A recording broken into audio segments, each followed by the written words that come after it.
पर अगर मुसलमान है तो आप उसे आतंकवादी मान के उसके घर को जमींदोज कर दोगे, अगर सरदार है तो आप उसे खालिस्तानी बता दोगे, अगर वहाँ पे अगर कोई दलित आदिवासी है तो उसे आप नक्सल राइट कह दोगे, अर्बन नक्सल राइट कह के उसके घर को तोड़ दोगे। तो ये सिस्टम कहीं ना कहीं भारी पड़ता जा रहा है और उसको अगर बचाना है तो हम लोगों को सबको मिलकर जो सोशल बार बार कहते हैं जो सिविल सोसाइटी है उसे फ्रंट पे आना पड़ेगा। इंक्वायरी नहीं होगी, कोई जांच नहीं होगी, आरोप लगा और पता लगा ये मुस्लिम है तो चल बुलडोजर लेके और उसके घर को खत्म कर दिया जाएगा। वैधानिक तौर पे आप एफआईआर कराएंगे, केस दर्ज कराएंगे, उसके बाद वो कोर्ट में जाएगा, कोर्ट उसमें जज साफ फैसला लेंगे कि क्या होगा क्या नहीं होगा। लेकिन यहाँ पर एक अपने राजनीतिक स्वार्थ को फायदा उठाने के लिए यहाँ पर हमारे जो आज राजनेता हैं उन्होंने बुलडोजर तंत्र को चला दिया, यानी आरोप लगा नहीं और उसका धर्म देखा नहीं, तुरंत उसके ऊपर बुलडोजर चला दिया जाता है। और कहीं ना कहीं ये धीरे धीरे लोकतंत्र को खत्म करके राजतंत्र की निशानी को पैदा कर रहे हैं लोग। वोट सबको मुसलमान का चाहिए, सबको वोट दलितों का चाहिए, आदिवासियों को वोट चाहिए, लेकिन जब उनके हक अधिकार की बात होगी तो कहीं ना कहीं ये जो उनके अंदर मनुवाद भरा हुआ है ना, ब्राह्मणवाद जो मनुवाद हम कहते हैं, वो कहीं ना कहीं हावी हो जाता है। उत्तर प्रदेश में अखिलेश यादव जी ने सबसे ज्यादा मुस्लिम वोट को अपने में लिया, कांग्रेस ने पूरे देश भर में लिया। लेकिन जब मुसलमानों के ऊपर अत्याचार होता है तो क्या ये लोग आते हैं, सिर्फ एक ट्वीट कर देते हैं, पीड़ित परिवार है उसे न्याय नहीं मिल पाता। पीड़ित परिवार को तब न्याय मिलेगा जब आपकी पूरी टीम उसके साथ खड़े हो जाए, कंधे से कंधा मिला के। एक परिवार ने सिर्फ अपने घर में मुस्लिम परिवार ने अपने घर में कुरान का पाठ करा रहे थे, तो जो अड़ोसी पड़ोसी वो आके कह रहे कि भाई आपने अनुमति क्यों नहीं ली। यार कभी आप लोग किसी से अनुमति लेते हैं अपने घर के अंदर? यानी अब मैं अपने घर के अंदर अपना धार्मिक कार्य कराऊंगा तो उसके लिए पहले मैं पड़ोसियों ने अनुमति लूंगा। कभी बताइए कोई हिंदूवादी संगठन या हिंदूवादी परिवार आज तक अपने घर के अंदर कोई अनुष्ठान कराने के लिए परमिशन लेता है? मैं कहता हूँ SC ST ओबीसी और माइनॉरिटी के लोग जो सांसद बने हुए हैं, अगर वो ढंग से भी आ जाए ना, ढंग से अगर उनके खिलाफ आ जाए, गलत नीतियों के खिलाफ, तो सरकार गिर जाएगी। जो समाज का गद्दार है, दलाल है, उसको बाहर करना पड़ेगा, उसे बाइकाट करना पड़ेगा। जब तक आप उसका सामाजिक बहिष्कार नहीं करोगे, उसका आर्थिक बहिष्कार नहीं करोगे, तब तक आप सिस्टम के खिलाफ नहीं लड़ सकते। और समाज के अगर आप इतनी बड़ी आबादी के बावजूद भी पिट रहे हो तो आपकी नालायकी है। अगर मेरा घर गंदा है तो उसे सफाई करने के लिए हमें खुद आना पड़ेगा, दूसरा घर को साफ करने वाला नहीं आएगा। देश भर में बुलडोजर की जो राजनीति है वो अब हद से ज़्यादा बढ़ने लगी है। उत्तर प्रदेश में भले ही सबसे ज़्यादा उत्तर प्रदेश से तस्वीरें सामने आई हों, लेकिन अब चाहे वो उत्तराखंड हो, मध्य प्रदेश हो, राजस्थान हो, ये भी अब पीछे रहने वाले नहीं हैं। ताज़ा मामला मध्य प्रदेश के छतरपुर का है, जहां पर तकरीबन 5 करोड़ की लागत से बने एक आलीशान घर को जमींदोज कर दिया गया और एक आरोप के चलते। हमारे साथ सरदार बलविंदर जी हैं, सोशल इश्यूज़ पर बेबाकी से अपनी बात रखते हैं। बलविंदर जी, किस तरह से देखते हैं जब आपके सामने वो तस्वीर आई होंगी कि बुलडोज़र के सहारे अब न्याय दिया जा रहा है, आलीशान मकान को जमींदोज कर दिया गया, क्या कहना? सर्वप्रथम आपके जो दर्शक व्यूवर्स हैं उनको क्रांतिकारी जय भीम। और साथ में मैं ये कहूँगा ये बुलडोज़र तंत्र बड़ा खतरनाक है। उसका मुख्य कारण ये क्योंकि यहाँ पर हमारे देश में संवैधानिक तौर पे आप एफआईआर कराएंगे, केस दर्ज कराएंगे, उसके बाद वो कोर्ट में जाएगा, कोर्ट उसमें जज साफ फैसला लेंगे कि क्या होगा क्या नहीं होगा। लेकिन यहाँ पर एक अपने राजनीतिक स्वार्थ को फायदा उठाने के लिए यहाँ पर हमारे जो आज राजनेता हैं उन्होंने बुलडोजर तंत्र को चला दिया, यानी आरोप लगा नहीं और उसका धर्म देखा नहीं, तुरंत उसके ऊपर बुलडोजर चला दिया जाता है। यानी आरोपी कोई एक व्यक्ति है, लेकिन उसके ये भी नहीं देखते उसके माता पिता ने मकान बनाया, किसने बनाया, सीधा जाके उसे ध्वस्त कर दिया जाता है। इस तरह लगातार हम देख रहे हैं कि देश के अंदर जो संवैधानिक हत्या वो लगातार होती जा रही है, जिसके खिलाफ आवाज़ उठनी चाहिए। लेकिन थोड़ा दुख इस बात का होता है कि जो सोशल जस्टिस की बात करती हैं तमाम पॉलिटिकल पार्टियां, वो चुप मुंह बंद करके बैठ जाती हैं। कोई ये नहीं कि उसके खिलाफ आप कोर्ट जाए, आपके पास अच्छे से अच्छे वकील हैं, देश के अंदर इतने सारे एडवोकेट्स हैं, इतने सारे जज हैं, उसके बावजूद भी आप रुकवा नहीं पा रहे हैं उसमें। और एक गरीब व्यक्ति बड़ी मेहनत से करके पूरी ज़िंदगी कमा कर एक मकान को तैयार करता है, उसे कुछ ही पलों के अंदर जमींदोज कर दिया जाता है। सिर्फ किसमें कुछ इंक्वायरी नहीं होगी, कोई जांच नहीं होगी, आरोप लगा और पता लगा ये मुस्लिम है तो चल बुलडोजर लेके और उसके घर को ख़त्म कर दिया जाएगा। और ये बहुत खतरनाक लोकतंत्र है। अगर भारतीय जनता पार्टी इस तरह के लोकतंत्र को आगे लेके चलेगी, इस तरह को लेके चलेगी, तो आने वाले समय में भारतीय जनता पार्टी को भी समझना चाहिए, आने वाले समय में अगर सत्ता बदली तो उनके भी घरों पे ये चीज़ हो सकती है। और कहीं ना कहीं ये धीरे धीरे लोकतंत्र को खत्म करके राजतंत्र की निशानी को पैदा कर रहे हैं लोग। ये बुलडोजर तंत्र हावी हो रहा है लोकतंत्र पे। जी। अच्छा, जिस तरीके से जैसा अभी ये मामला था, लोग ये सवाल करते हैं कि जब वाकई ये गैर संवैधानिक काम है तो इतने सारे जज, अदालतें, वो क्यों सुमोटो लेना चाहिए, स्वतः संज्ञान लेना चाहिए, सुप्रीम कोर्ट को लेना चाहिए, या वो विपक्षी दल जिनके नेता या जिनके कार्यकर्ता के घर पे बुलडोजर चल रहा है वो पार्टियां खामोश हैं? नहीं, उसका मैं आपको एक जरूरी बात बता दूं, वोट सबको मुसलमान का चाहिए, सबको वोट दलितों का चाहिए, आदिवासियों को वोट चाहिए। लेकिन जब उनके हक अधिकार की बात होगी तो कहीं ना कहीं ये जो उनके अंदर मनुवाद भरा हुआ है ना, ब्राह्मणवाद जो मनुवाद हम कहते हैं, वो कहीं ना कहीं हावी हो जाता है। अगर हम बात करें उत्तर प्रदेश में अखिलेश यादव जी ने सबसे ज़्यादा मुस्लिम वोट को अपने में लिया, कांग्रेस ने पूरे देश भर में लिया। लेकिन जब मुसलमानों के ऊपर अत्याचार होता है तो क्या ये लोग आते हैं, सिर्फ एक ट्वीट कर देते हैं और जाके वहाँ पे या टीवी पे थोड़ा सा जाके बहस कर लेते हैं, तो आधे घंटे की डिबेट होती है, आधे घंटे के बाद ये चुप बैठ जाते हैं। और उससे क्या होता है, जो पीड़ित परिवार है उसे न्याय नहीं मिल पाता। पीड़ित परिवार को तब न्याय मिलेगा जब आपकी पूरी टीम उसके साथ खड़े हो जाए, कंधे से कंधा मिला के, तब न्याय मिलेगा। आप सिर्फ अपने एक क्या कहते हैं अपना वोट बैंक की स्थिति को बचाने के चक्कर में आप देश की एक बहुत बड़ी आबादी, जो हम कहते हैं 26% के आसपास में, आप उनको बर्बाद करने पर तुले पड़े। ये कोई लोकतंत्र नहीं है। और ऐसा अगर होता है तो मैं तो ये कहता हूँ SC ST OBC माइनॉरिटीज़ कोई भी हो, उन्हें सबको साथ आना चाहिए। ऐसा ना हो कि एक का घर टूट रहा है, कल को फिर दूसरे का घर टूटेगा।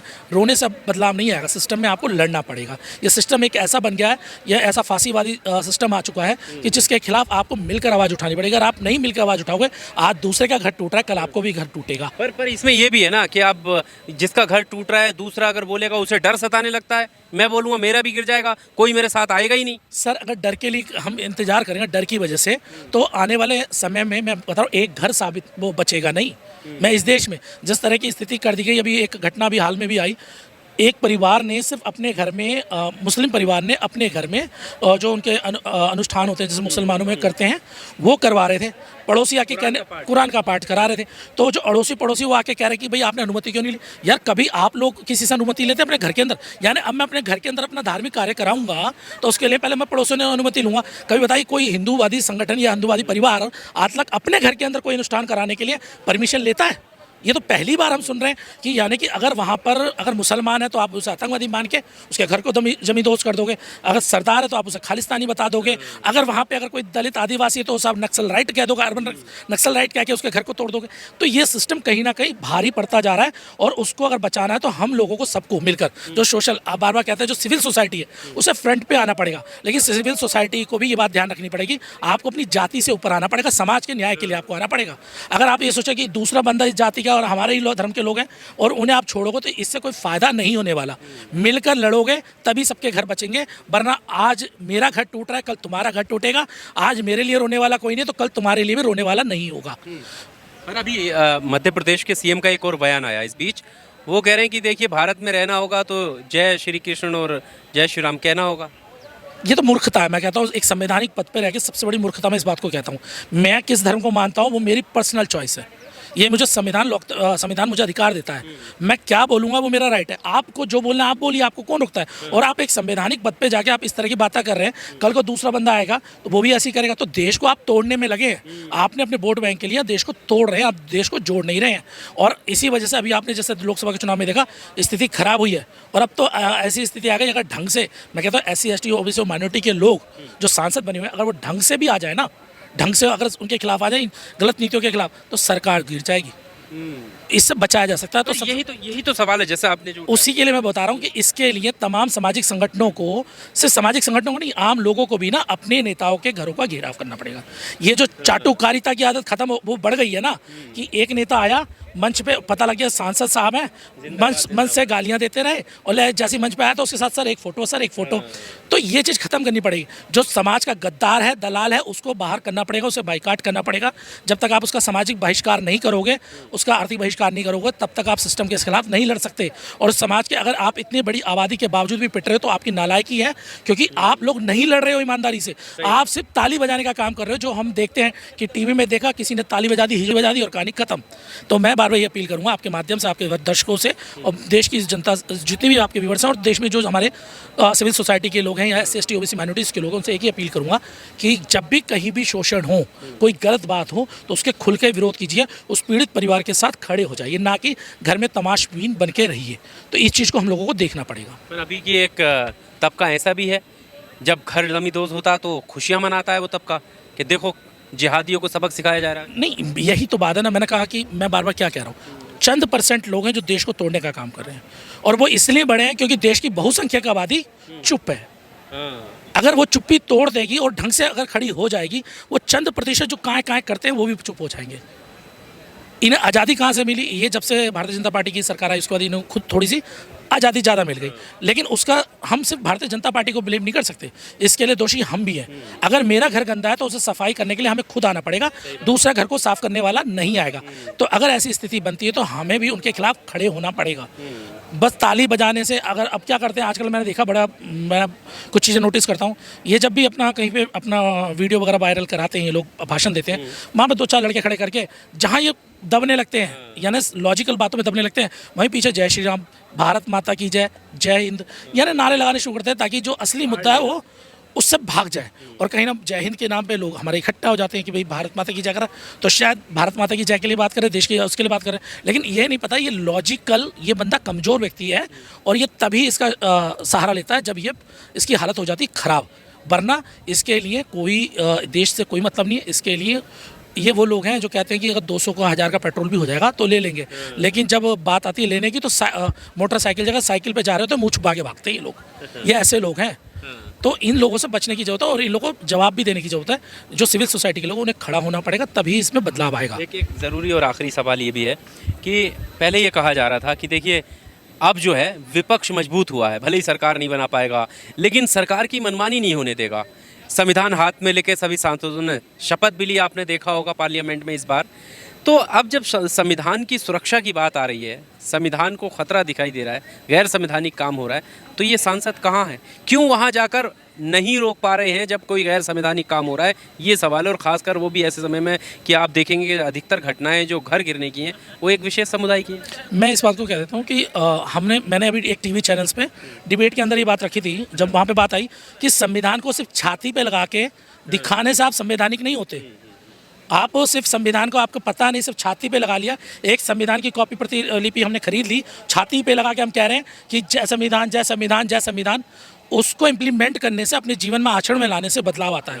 अगर उस संविधान के खिलाफ अगर कोई आवाज़ उठ रही है तो आपको तुरंत उस पर एक्शन पे रिएक्शन देना पड़ेगा। लेकिन हम क्या कर रहे हैं, सिर्फ संविधान छाती पे रख के नाच रहे हैं, हम उस हम बात ही नहीं कर रहे। इस बात को मैं फिर अपने जो मुस्लिम भाई हैं या SC ST OBC माइनॉरिटी के लोग हैं, मैं इनसे एक बात कहूँ, आपकी संख्या ज़्यादा है, SC ST OBC माइनॉरिटीज़ बहुसंख्यक आबादी, उसके बावजूद भी अगर आप दब रहे हो तो कहीं ना कहीं आप लोगों की कमी है, क्योंकि आप एक दूसरे की टांग खींचने में लगे हो, ना कि एक दूसरे को बढ़ाने में। बंद, हम कहते हैं बंद मुट्ठी ला के खुल जाए तो खाकी, अभी आप वो खुली हुई मुट्ठी हैं, इससे जिस दिन बंद कर लोगे तो ये 2-4% जो लोग उल्टी सीधी हरकतें कर रहे हैं वो भी चुप हो जाएंगे। और बहुत आसान तरीका है, सबसे पहले जो हमारे बहुजन समाज के जो लोग, हम बार बार कहते हैं बहुजन समाज के जो लोग हैं, इन्हें आपसी जो वो है क्या कहते छीटाकशी, इससे बचना पड़ेगा। साथ में एक दूसरे के साथ खड़ा होना पड़ेगा, एक दूसरे के साथ चाय पानी की व्यवस्था करनी पड़ेगी। अगर आप बैठोगे ही नहीं समाज में, अगर आप सिर्फ अपनी जिम्मेदारियों के साथ ही चलते रहोगे तो भैया फिर कुछ नहीं हो पाएगा। याद रखिएगा, व्यक्ति कभी समाज नहीं बनाता, समाज व्यक्ति को बनाता है, नेतृत्व समाज देता है, ना कि वो। तो जब आप नेतृत्व की बात करते हैं तो आपको नेतृत्व तब बनेगा जब आप समाज देगा आपको, तो आपको समाज में जाना भी पड़ेगा। सिर्फ सोशल मीडिया पे या सिर्फ क्या नाम है झंडा लेके 2-4 भाषण गाली गलौज करने से व्यवस्था बदलाव नहीं आएगी। आपको मुस्लिम समुदाय के साथ सुख दुख में खड़ा होना पड़ेगा। वही मुस्लिम समुदाय के जो मेरे भाई हैं, उन्हें जो दलितों के साथ जो हो रहा है अन्याय, उसके साथ भी खड़ा होना पड़ेगा। यही बात सिखों के साथ भी लागू होती है, इम्प्लीमेंट होती है, यही अन्य अल्पसंख्यक समुदाय के साथ भी होती है। जो लोग आपके विरोध में, आप उन्हें थोड़ा अलग करते हैं, लेकिन जो जातियों को आप साथ जोड़ सकते हैं, जिन जिन समुदाय को जोड़ सकते हैं, उनको अपने साथ करिए। उदाहरण के तौर पर उत्तर प्रदेश में बसपा की सरकार बनी 2007 में, सिर्फ 19 जातियों को लेकर, 19 जाति में वो सरकार बदल देते हैं, और जबकि देश में 7,000 से ज़्यादा 6,746 के आसपास जातियाँ आ जाती हैं। इतनी जातियों के बाद सिर्फ 19 जातियों से आप सरकार बना लेते हैं। तो आप सोचिए, आप तो बहुसंख्यक है, अगर आप बहुसंख्यक इकट्ठा में, बहुसंख्यक में कहता हूँ, आप 10-15 जाति या धर्म के जो लोग हैं वही इकट्ठा हो जाएंगे तो सिस्टम ही बदल जाएगा। किसी औकात है आपका घर तोड़ने की? तो एक दूसरे पे छीटाकशी करने से बेहतर है एक दूसरे के सुख दुख में खड़े हो जाइए। खुशी में आप जाओ ना जाओ, लेकिन दुख में उसके साथ जरूर खड़े हो जाइए। शुक्रिया हमारे साथ बात करने के लिए। सरदार बलविंदर जी थे ये, और इन बेबाकी से तमाम इश्यूज़ पर आप पहले भी देख चुके होंगे। इस पूरे इंटरव्यू को लेकर जो सवाल इन्होंने उठाए, खास करके SC ST OBC माइनॉरिटी जो उनकी आबादी है और इस देश में जो अत्याचार हो रहा है, उसको लेकर जो समाधान इन्होंने बताया, इस पूरे इंटरव्यू को लेकर आपका क्या कुछ कहना है, कमेंट बॉक्स में आकर अपनी राय ज़रूर दीजिएगा। शुक्रिया।